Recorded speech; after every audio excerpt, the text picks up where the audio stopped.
Finish out the middle of the line. Another draft position. Whatever tackle they take in this draft is probably going to be who starts the interior of the. And I feel very comfortable. I also like Matt Pryor. I don't know. He's a mammoth of the man. Having a big, huge tackle. Man. You want to run the ball. That is a mammoth of a dude. Gosh. Like, just running the ball behind him. And I know Ben Johnson probably looks at that like, I'll keep that guy on the run.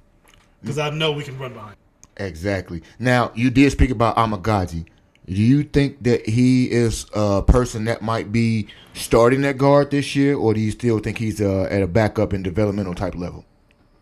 Well, if he's a round 3 tackle, you would think that by year 2 he should be formidable. He's going to be on the inside of the line. Right. I just have more feeling about, is Darnell Wright going to be healthy this year? Okay. Can Darnell Wright stay healthy? Because that's going to talk about the entire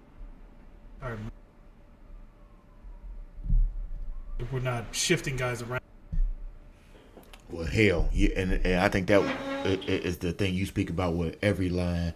Health, and Ben Johnson even spoke to that having the same 5 guys be able to kind of callus themselves together and not be fluctuating in that particular position is the best way to fortify any offense and have them be as productive as possible, especially when you talk about particular run concepts that he spoke about. So that is a bit of an interesting concept. And while we talk about run concepts, we move ourselves to the running back position.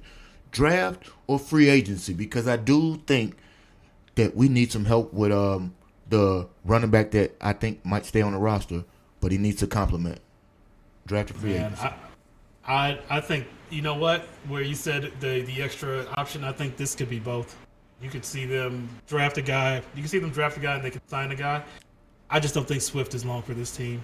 I don't. I think Ben knows what he has in that already because he's coached it before, and I think he knows what he has. Free agent target.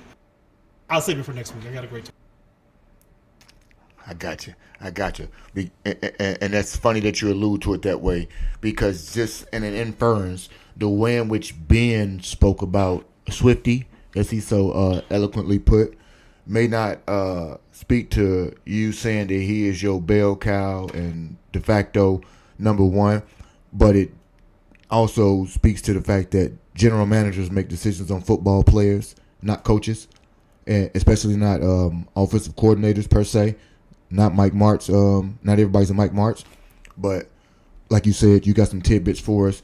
We'll look into it next week, because I believe that while Swift, whether he is long for the team in terms of plans after this year, because I think both of us can see him leaving. I think the draft, second round or so, is where we can get quality back to go ahead and usurp him and kind of take fire this year. Moving on, my side of the ball right now, where I think we need most of the help. Defensive tackle.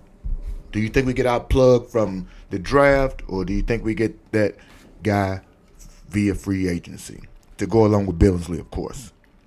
I actually like a draft prospect here. I think drafting defensive lineman is one of the easier positions you can get because they're big. You're only asking them to go forward. You're not asking them to find coverages. They're only moving forward. Okay. Here, I would love to get a nice interior line put in the Billings. Everybody's talking about an edge, but the defensive tackles we've seen, defensive tackles can still blow up lines. They blow up runs.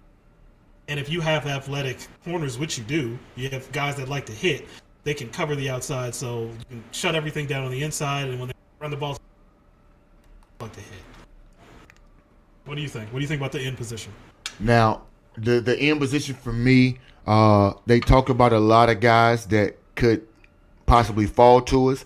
I think that there are a couple free agent guys that I like that are kind of linebacker converts and some other scheme fit guys that are, I think, still relatively young that we can talk about next week. And I think some of those free agent players are a better avenue for us this year, with the exception or the thought process of maybe trying to find a gem in the later rounds again and have those guys develop behind whoever you sign free agent wise, because I do believe that's where the net of where the defensive end is going to come from for us.